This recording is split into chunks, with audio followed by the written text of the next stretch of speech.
Hey, Rebecca and everybody. First of all, the reason I'm responding this way, aside from the fact that I blog, is a lot of you give many thousands of dollars to Twitter, and an average Twitter comment is valued at roughly $1, and that's it by sentence. So I would rather absorb that money that you give to Twitter for myself. um, Rebecca, council member, and for those of you who don't know what I'm doing here, I'm vlogging to address a tweet by Oakland at-large council member and longtime friend since 2007 now, Rebecca Kaplan. And the point that I'm making is that Howard Terminal is not thought of as a large-scale event center. It's constantly referred to as just a ballpark. And let me give you a contrast. Prior to the Raiders becoming involved in the affairs of Nevada, per the late great casino developer Sheldon Adelson,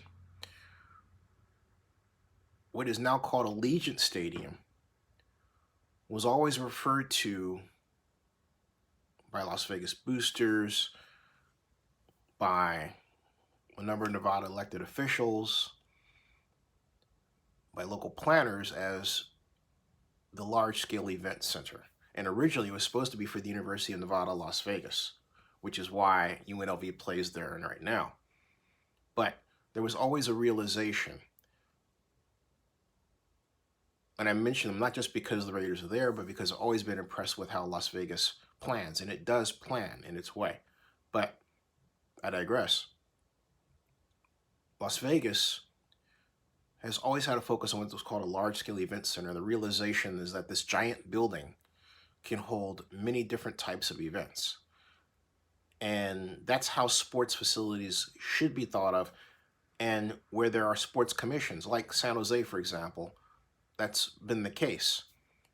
You're looking at the only person in Oakland's history to actually start a true sports commission that was on the register of Association of Recognized Sports Commissions by the National Association of Sports Commissions.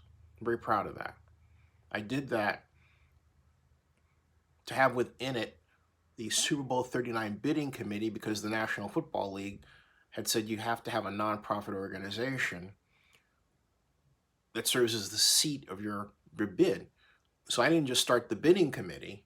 I could have built the structure around it. I didn't. I started a full sports commission. And we gave out to anybody who would or would not listen a list of 220 events, sports-related events, that we could go after to bring to Oakland. The same is true for Howard Terminal. And yet the city, mostly because it doesn't have a sports commission, it doesn't have a mentality that understands how the MICE industry works. MICE is meetings, incentives, conventions, and entertainment, all right? We don't have people who appreciate that industry. And that's why that industry is so little represented. And that's why, by extension, we have so many homeless people who, under other examples in other cities, would be culinary workers, would be hotel workers, would be event workers. We chase the events away. And as you can see by Rebecca's response, she's not thinking about that. She thinks about what she knows, which is housing, what she thinks is politically expedient, which is housing. Housing is already a part of Howard Terminal. That's not the point. You can have housing in Howard Terminal. You can have housing in Howard Terminal. That's not old. As one who's followed development of sports stadiums since Skyline High School, when I actually made a schematic drawing of a type of sports facility that, if it were built, would have been twice the size of the Superdome. That's right, it could accommodate the Superdome with room left over. A gigantic facility that could be used for, well, accommodating people in natural disasters if need be.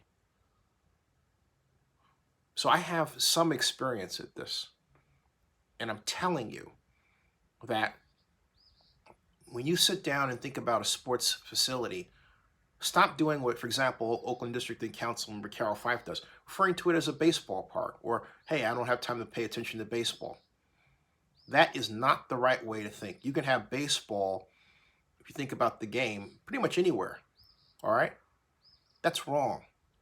The question should always be, how do I squeeze out business activity and jobs from those facilities? And can I have housing in those facilities? A large-scale event center allows all of that. Now you would say, Zinni, how do you squeeze housing out of a stadium? Well, have you ever heard of luxury suites? Has it ever occurred to you that in some cases, luxury suites can actually be bought as condominiums and used as places to live in? Well, there's your example. And then think about it from the standpoint of economic split of housing. They wouldn't be extremely affordable in the stadium. The bids on them would be extraordinarily high, but it would allow the installation of extremely affordable housing closer to and around the stadium, because you've now upped the ante in terms of where people can live and what they will pay for. And so rather than having the pressure outside the stadium close, you bring it inside, thereby lowering the price pressure outside. This is theoretical, of course. You can actually achieve this with redevelopment and tax increment financing and price controls, and then have that extremely affordable housing, let's say, like right across the street. Have a program where you could allow low income or very low income people to be season ticket holders, or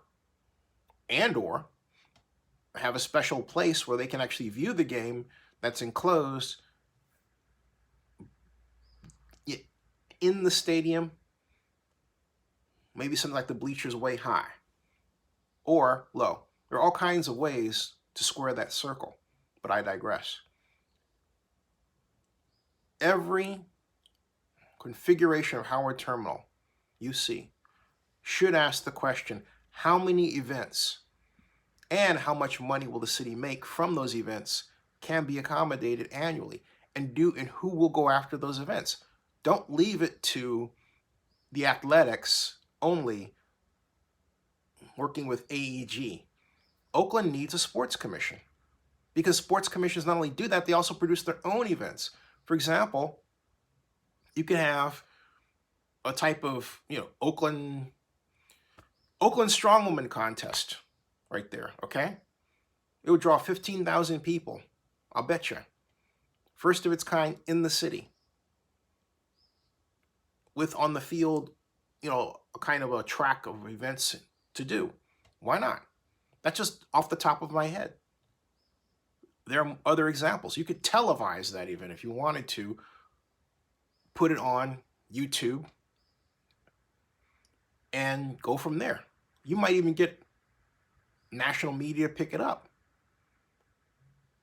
So my point is, you have to be creative about this. And Rebecca, I have to say, stop, please, as a friend, I just ask you to do this, all right?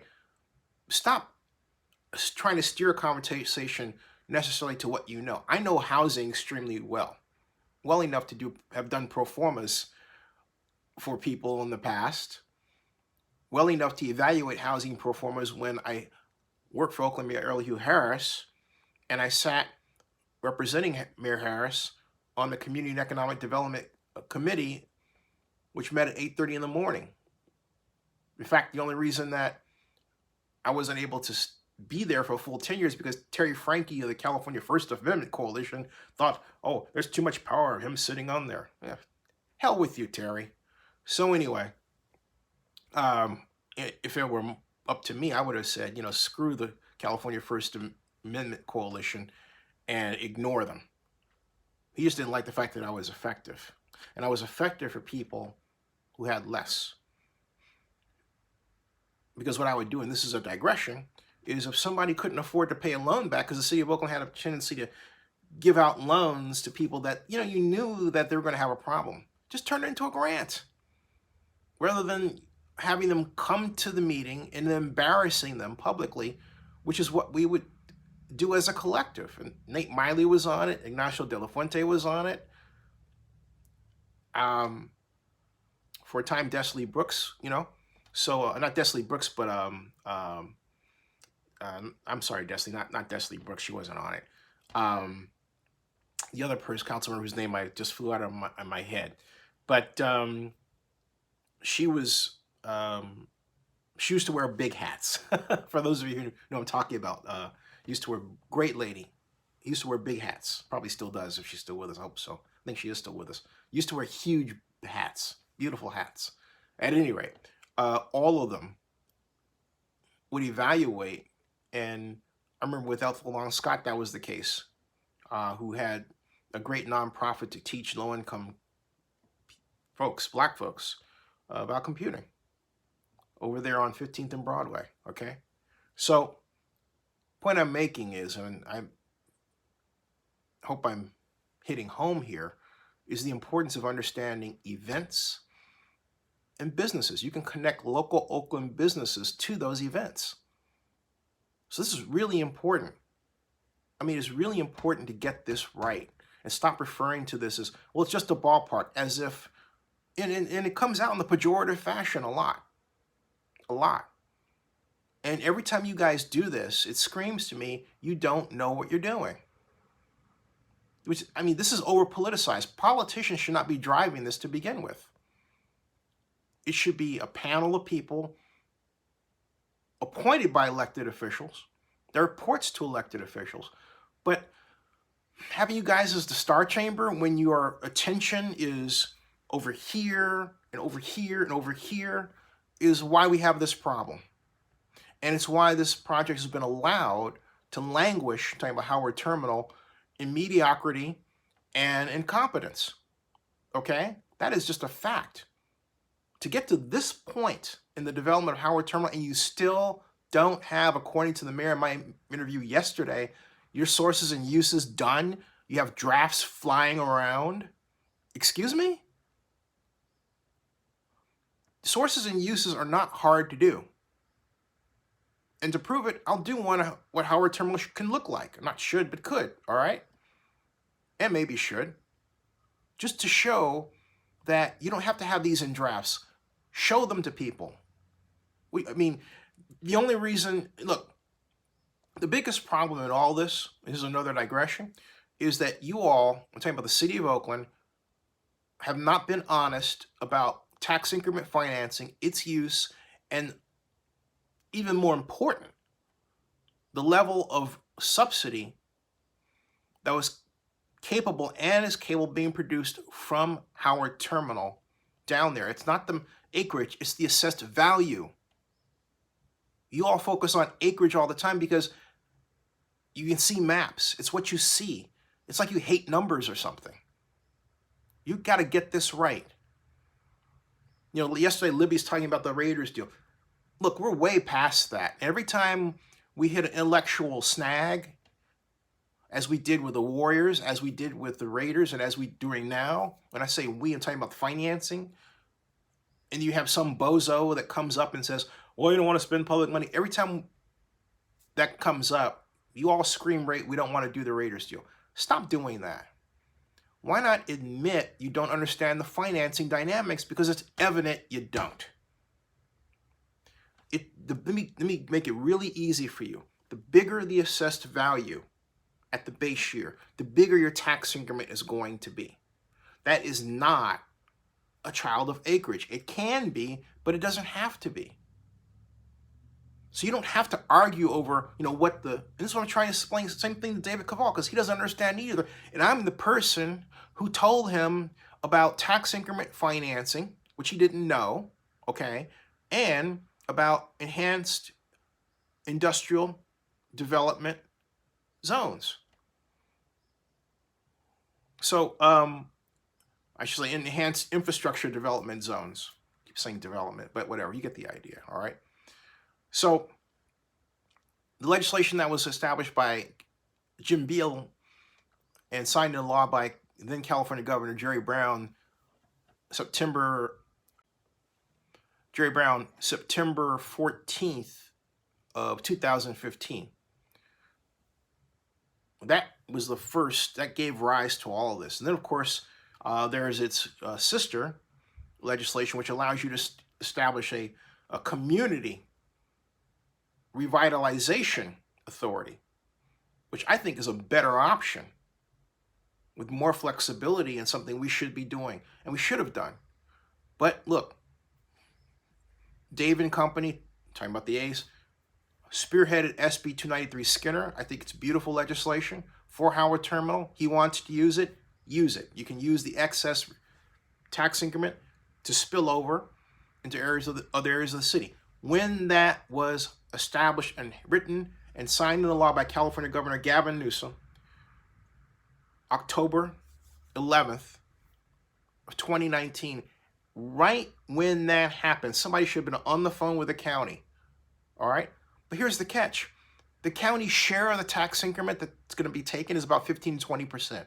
You don't need it.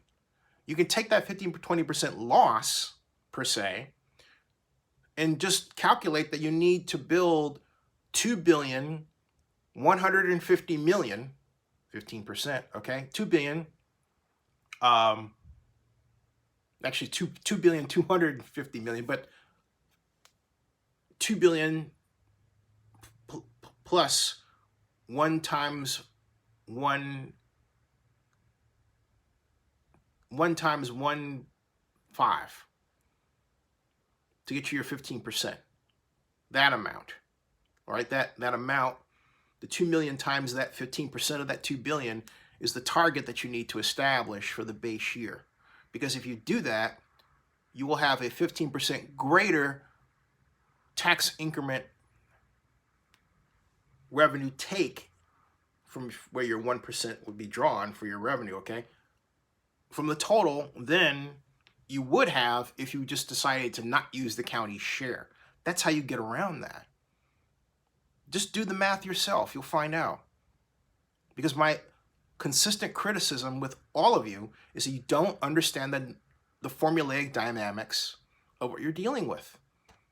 And so you're left with maps and arguing over land use maps with respect to tax increment, and you're doing it the wrong way. This is from someone who's done this for over 30 years. You're doing it the wrong way. So back to my point. Stop with this conversation born of over-politicization, focused on what you know, what you think the public wants to hear, and start learning about the dynamics of large-scale event centers and what they're capable of. You should have a computer model, a financial model, not just a spreadsheet, where you can run different scenarios around Howard Terminal, number of seats, number of businesses, number of vendors, all kinds. You don't have that. To not have that at this juncture, at this point in time in the 21st century, is shameful. It took me an hour to build a spreadsheet. It's on Oakland News Now. No one else had one. I made it available to the public. People are not stupid. Let them figure it out. All right, again, okay? Eric says, hello, Zinni. Issues getting tiring. I never city so lackluster of knowing how to do anything right. It is troublesome. Well, the one thing that Oakland does know how to do right is protest.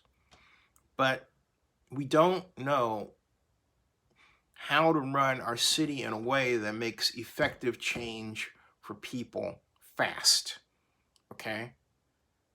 And the main problem is that everything is over-politicized. The elected officials feel like they have to have their face in everything. And so now what does that translate to? You've got all these council members running for mayor. You've got apparently Sheng Tao's District 4 is considering running for mayor. Lauren Taylor's already put his hat out there in the ring. He's not going to win. You've got, someone told me that Carol Fife is considering running for mayor. She just got there. All right, who's next? Maybe Rebecca will throw in her hat in the ring again. Who's next? Okay, it's ridiculous. It's like this, the care and about the management of the city has been thrown to the wayside for the ego and people are my friends in a number of cases, not all, okay? But we're suffering from this, and how we have handled Howard Terminal and how we are handling it now shows that. I'm telling you, you don't need the county of Alameda, and I'm telling you, you need to focus on the number of events there, and Oakland needs a sports commission. It needed it yesterday. You should have picked the one up that I had, and that Jerry Brown essentially killed, because Bill Claggett, who was the economic development director, and this is in 2000 going to 2001, had set to budget $80,000 for my sports commission as a reward for my getting the city of Oakland to be one of 3 finalists for the right to host the 2005 Super Bowl we last lost to Jacksonville. But Jerry was so upset that I wrote to my board that I felt that he had a race issue, and I meant that rather than, talk with me about it and figure out how he can improve, he decided I'll get rid of him, which was stupid because basically he helped create the media company by his actions that he's dealing with today. Folks, if somebody out there, if you have a position of power, all right, and somebody out there makes a criticism about you that's an asset to you, don't try to get rid of them. You figure out how to work with that person. It's the old saying. You be nice to people on the way up because you're going to see them on the way down. So back to my point. Rebecca, it's about events. And it's not the events that are going to be in the event center next door. It is, and the question should be, how many events and what kind of events are going to be in Howard Terminal itself? Because then you send a green light to Oakland vendors. Then you can negotiate with the athletics to make sure that people in Oakland who make posters, people in Oakland make business cards, people in Oakland who are restaurateurs, cooks, janitors, engineers, get first dibs on contracts from those events, all right? Get your act together with this stuff, will you? All right.